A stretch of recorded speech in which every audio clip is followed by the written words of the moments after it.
لا اقسم بیوم القیامہ ولا اقسم بالنفس اللوامہ ایحسب الانسان ان لن نجمع عظامہ. یہ سورت جو ہے بہت ہی حسین اور بہت منفرد سمجھیے کہ نمائندہ ایک سورت ہے قرآن مجید کی. اس کا جو خطاب کا انداز ہے، جو میں نے شروع میں آپ کو جو انٹروڈکٹری لیکچرز دیے تھے کہ اس کا اسلوب جو ہے وہ خطابت کا ہے. قرآن کو ہم کہہ سکتے ہیں کہ it's a collection of divine orations، اللہ تعالیٰ کے خطبات، مجموعہ خطبات الہیہ. تو مختلف مواقع پر جیسے کہ خطیب کو خطبہ دیتا ہے تو اس طریقے سے اللہ تعالیٰ نے یہ سورتیں نازل کی ہیں. حضور پڑھ کر سناتے تھے تو آپ کا انداز بھی خطیبانہ ہوتا تھا. حدیث میں آتا ہے کہ جب آپ خطبہ دیتے تھے تو آپ کی آواز بلند ہو جاتی تھی، اعلیٰ صوتہ احمرت عیناہ، آنکھیں سرخ ہو جاتی، اور آپ اس طریقے سے خطبہ دیتے تھے جیسے کہ کوئی سپہ سالار اپنے فوجیوں کو للکار رہا ہے، بڑھا رہا ہے کہ لڑو اور آگے بڑھو، یہ انداز ہوتا. تو اس طرح کا خطبہ اس میں آپ دیکھیں گے ابھی بات ایک طرف ہو رہی ہے، ابھی کسی اور طرف ہو گئی، کبھی کسی طرف. تحویل الخطاب اس کے لیے بہت. پھر یہ کہ 4-6 آیتیں آئیں گی ایک خاص قسم کے آہنگ میں، خاص قسم کے قوافی تو ہم کو نہیں کہنا چاہیے، تو یہ آتے ہیں وہی انہی حروف پر صورتیں ختم ہو رہی ہیں، وہی سٹائل ہے. پھر کچھ سٹائل بدلے گا، پھر 4-6 صورتیں اس دوسرے انداز کی ہوگی، پھر 4-6 تیسرے انداز کی ہوگی. تو یہ آپ صورت جو ہے فصاحت و بلاغت میں بھی فلو بے انتہا ہے اور خطیبانہ انداز، اور اس میں تحویل الخطاب. پس منظر میں کیا ہے کہ وہ لوگ ہیں کہ جو انکار کریں کوئی قیامت نہیں ہو سکتی. کیسے ممکن ہے کہ جب کہ انسان مر چکے ہوں گے اور مٹی ہو جائیں گے پھر اٹھا دیا جائے؟ یہ ممکن نہیں. تو اس کا جواب ہے جو دیا جا رہا ہے، لا اقسم بیوم القیامہ. لا یہاں پر ان کے خیالات کی نفی نہیں، میں قسم کھاتا ہوں قیامت کے دن. تمہیں شک ہے اور مجھے اتنا یقین ہے کہ میں قسم کھا رہا ہوں قیامت کے دن. ولا، اور پھر نہیں، اقسم بالنفس اللوامہ، میں قسم کھاتا ہوں نفس لوامہ کی. نفس لوامہ کون سا نفس انسان میں جسے ہم ضمیر کہتے ہیں، کانشنس، ملامت کرنے والا. مائی کانشنس از بائٹنگ می، میرا ضمیر مجھے ملامت کر رہا ہے. کوئی آپ برا کام کرتے ہیں تو ضمیر اندر سے کوئی شے ہے. تو کیوں ہے یہ؟ اگر کوئی نیکی نہیں، بدی نہیں، تو یہ اندر کی خرش کیوں ہو جاتی ہے؟ اور اگر یہ نیکی ہے اور بدی ہے تو کوئی اس کا نتیجہ نکلنا چاہیے کہ نہیں؟ یعنی پہلی آیت جو ہے وہ تو اسی طرح کی ہے جیسے سورہ تغابن میں ہم نے پڑھا تھا، قل بلا وربی لتبعثن ثم لتنبؤن بما عملتم. اس میں دلیل کوئی نہیں، اذعان ہے. ایک شخص اپنے یقین کو دلیل کے طور پر پیش کر رہا ہے، اور یہ اس پر سارا دار و مدار ہے. کون شخص ہے ایسا شخص کہ جس سے کبھی کوئی جھوٹ کا تجربہ کسی کو نہیں ہوا، وہ کہہ رہا ہے. سیرت و کردار جو ہے محمد رسول اللہ کی، وہ گویا کہ دلیل کی حیثیت رکھتی ہے اس قول کے. لا اقسم بیوم القیامہ ولا اقسم بالنفس اللوامہ، یہ تمہارے اندر موجود ہے قیامت کی دلیل. تمہارا ضمیر، تمہارا کانشنس. ایحسب الانسان ان لن نجمع عظامہ، کیا انسان یہ گمان کرتا ہے ہم اس کی ہڈیاں جمع نہیں کر سکیں گے؟ بلا قادرین، کیوں نہیں، ہم پوری طرح قادر ہیں. علی ان نسوی بنانا، یہاں کنہ محذوف سمجھنا چاہیے. بلا کنہ قادرین علی ان نسوی بنانا، بس کہ ہم اس کی ایک ایک پور کو برابر کر دیں. بل یرید الانسان لیفجر امامہ، اصل سبب جو ہے آخرت کے انکار کا وہ یہ ہے کہ انسان چاہتا ہے کہ فسق و فجور جس کا عادی ہو گیا اسے جاری رکھے. حرام خوری چھوڑنی نہیں. جس عیش کا خوگر ہو گیا ہوں اس کو چھوڑ نہیں سکتا. قیامت کو مانوں گا تو پھر دیکھنا پڑے گا کیا غلط ہے، کیا صحیح ہے، کیا جائز ہے، کیا ناجائز ہے. اس لیے جیسے کہ بلی کو دیکھ کر کبوتر آنکھ بند کر لے، اب ظاہر بات ہے کہ وہ بلی تو نہیں ختم ہو جائے گی. در حقیقت یہ قیامت سے آنکھیں چراتے ہیں، آنکھیں بند کر رہے ہیں، اس لیے کہ انہیں پتا ہے کہ ہم نے کیا آگے بھیجا ہے اور آگے بھی کرنے کا وہی ارادہ ہے. بل یرید الانسان لیفجر امامہ یسأل ایان یوم القیامہ، پوچھتا ہے بڑے استہزائی انداز میں، اچھا جی کب ہوگا یہ قیامت کا دن؟ جواب بھی اسی انداز میں ہے، یوم هم علی النار یفتنون کی طرح. فرمایا فاذا برق البصر، جب وہ قیامت آئے گی نگاہیں چندیا جائیں گی. خسف القمر، چاند بے نور ہو جائے گا، یا یہ کہ چاند دھس جائے گا سورج کے اندر. وجمع الشمس والقمر، اور سورج اور چاند یکجا کر دیے جائیں گے. یہ جو ہے کشش ثقل کا جو باہمی ثقل ہے ان کروں کا، اس کے نظام میں ذرا سی کہیں گڑبڑ ہو اور پھر تو یہ سب کے سب ایک دوسرے سے ٹکرائیں گے.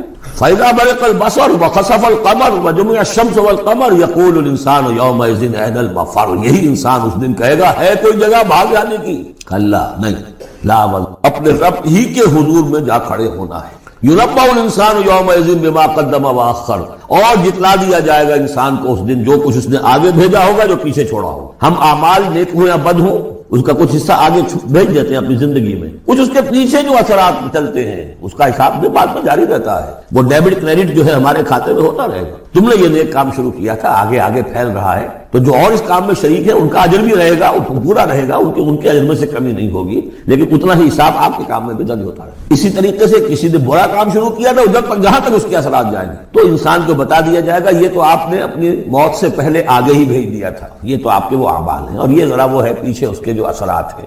بل الانسان علی نفسہ بصیرہ، اور انسان کو تو جتلانے کی ضرورت بھی نہیں ہوگی کہ بتایا جائے، ہر انسان کو خود معلوم ہوگا کہ میں کتنے پانی میں ہوں۔ انسان اپنے نفس پر خود بصیرت رکھتا ہے۔ وَلَوْ أَلْقَىٰ مَعَاذِيرَهُ، چاہے کتنے ہی وہ بہانے پیش کرے۔ ہوتا ہے کہ انسان کوئی شخص جو ہے بڑا چرب زبان ہے اور وہ اپنے آپ کو بالکل ریشنلائز کر لیتا ہے اپنے طرز عمل کو، میں نے ٹھیک کیا، صحیح کیا، کوئی غلط بات نہیں ہے، کوئی عذرات موجود ہیں، تو معترضین کی تو زبان بند ہو جاتی ہے، اب کچھ نہیں کہہ سکتے، لیکن یہ کہ اس کا دل اس کو بتا رہا ہوتا ہے کہ تو جھوٹا ہے۔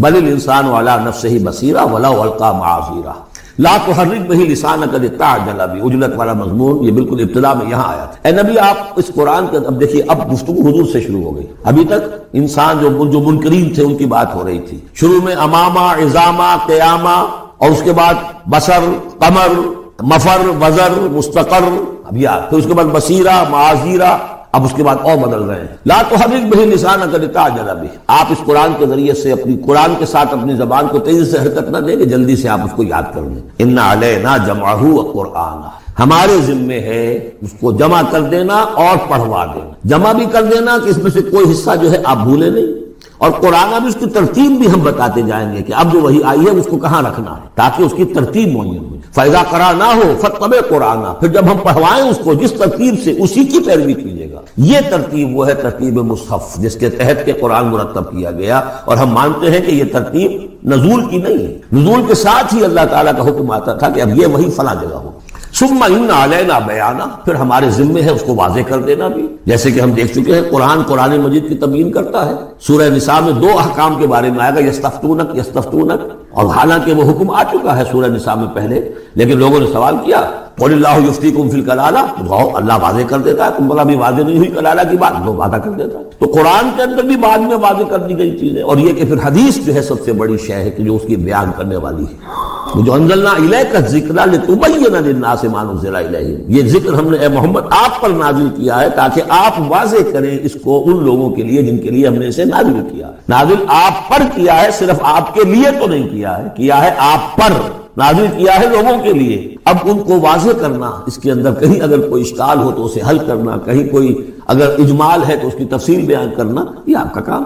کلا بل تحبون العاجلہ، کوئی نہیں، تمہارا اصل مرض یہ ہے کہ تم عاجلہ سے محبت کرتے ہو، یہ اس دنیا کی زندگی سے محبت کرتے ہو۔ دیکھیں اب پھر خطاب شروع ہو گیا کفار سے، وتذرون الآخرہ، اور آخرت کو تم چھوڑ دیتے ہو، نظر انداز کر دیتے ہو۔ وجوہ یومئذ ناظرہ، حالانکہ بہت سے چہرے اس دن ہوں گے تر و تازہ، میدان قیامت میں کھڑے ہوں گے تو جیسے اسکول چلڈرن کھڑے ہوتے ہیں اپنا رزلٹ سننے کے لیے، تو بعضوں کے چہرے کھلے ہوتے پہلے سے معلوم ہے کیا کچھ کر کے آئے تھے، اور بعض کے چہروں کے اوپر دھواں ہے، اس لیے ہے کہ انہیں پتا ہے کہ کیا ہی کچھ نہیں تھا، فیل تو ہونا ہی ہونا۔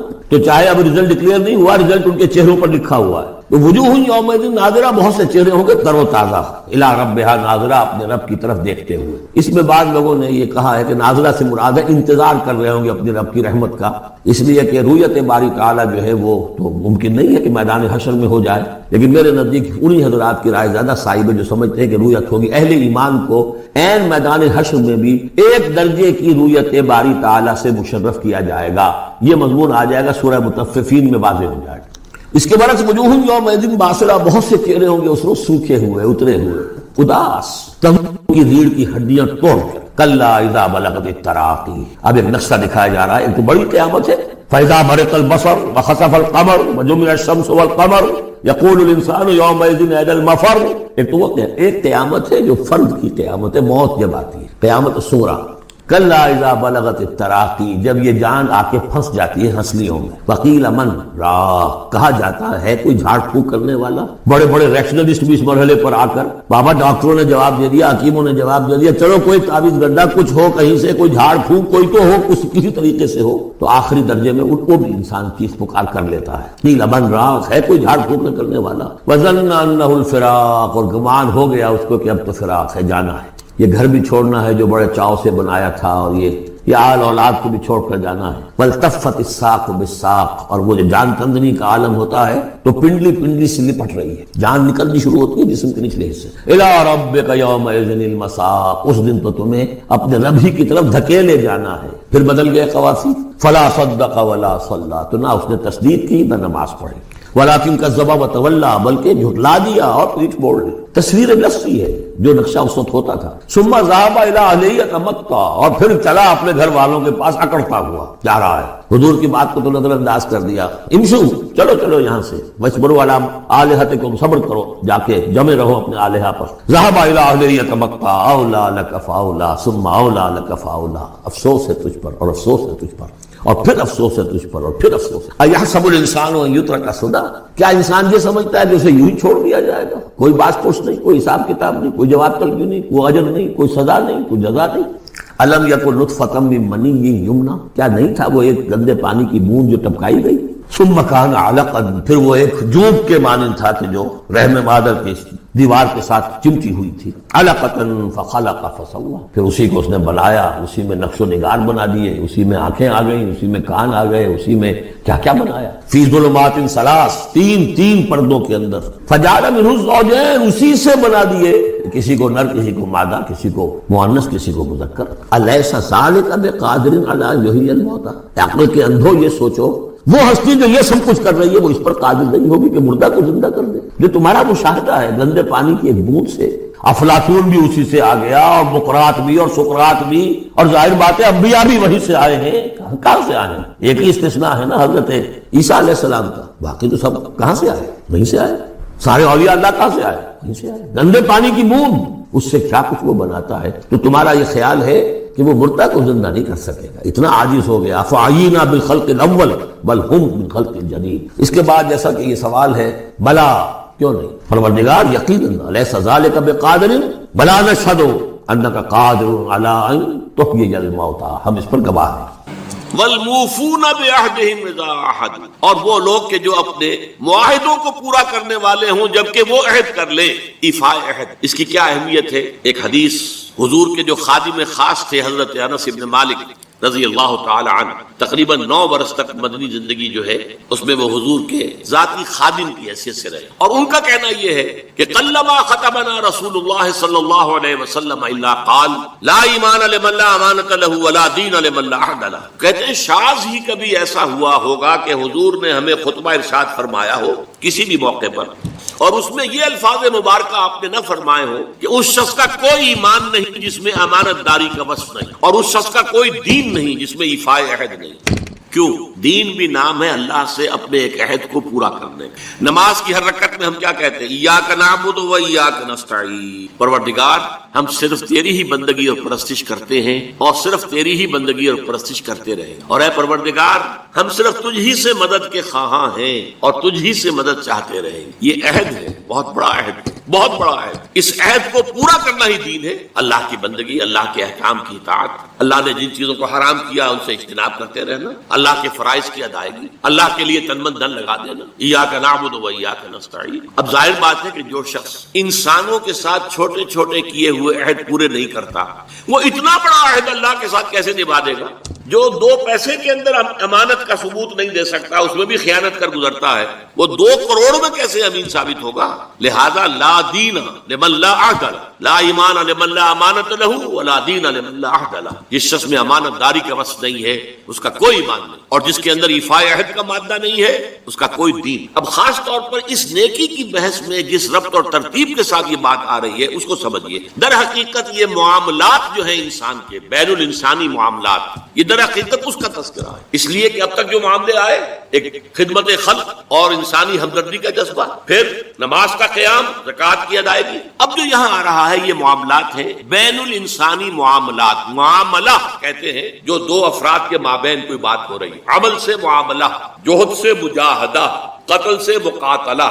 تو جب 2 فریقوں کے درمیان جوہد ہوگی، جوہد کا جوہد سے ٹکراؤ ہوگا، وہ مجاہدہ بن جاتا ہے. جب 2 فریق ایک دوسرے کو قتل کرنے کے درپے ہیں، یہ مقاتلہ ہے. معاملہ جب 2 انسان یا 2 فریق یا 2 گروہ یا 2 کمپنیاں، یہ کمپنیاں جو ہیں وہ بھی آپ کو معلوم ہے لیگل پرسنز شمار ہوتے ہیں، ان کے مابین کوئی معاملہ ہو رہا ہے، کوئی معاملہ طے کر رہے ہیں. ان معاملات کے اندر سٹریم لائننگ کرنے والی ایک شے ہے، اگر وہ ہو جائے سارے معاملات درست ہو جائیں. اب آپ کو معلوم ہے ایفائے عہد کا جذبہ پیدا ہو جائے. دیکھیے معاملات کی میں آپ سے وضاحت کروں. ایک شخص امپلائر ہے, ایک امپلائی ہے, ان کے درمیان ایک کانٹریکٹ ہے, یہ ریمونریشنز ملیں گی, یہ مراعات, یہ مفادات, یہ تنخواہ, یہ کام تمہیں کرنے ہیں. اب اگر ایک شخص پوری تندہی کے ساتھ وہ کام نہیں کرتا تو وہ حرام خوری کر رہا, ایفائے عہد نہیں کر رہا. ایفائے عہد کا تقاضا یہ ہوگا کہ کوئی سپروائز کرنے والا ہے یا نہیں ہے, کوئی دیکھنے والا ہے یا نہیں ہے, وہ اپنے معاہدے کے اندر بندھے ہونے کی بنیاد پر کام کرے اور حتی الامکان اپنی جو بہترین صلاحیتیں ہیں وہ.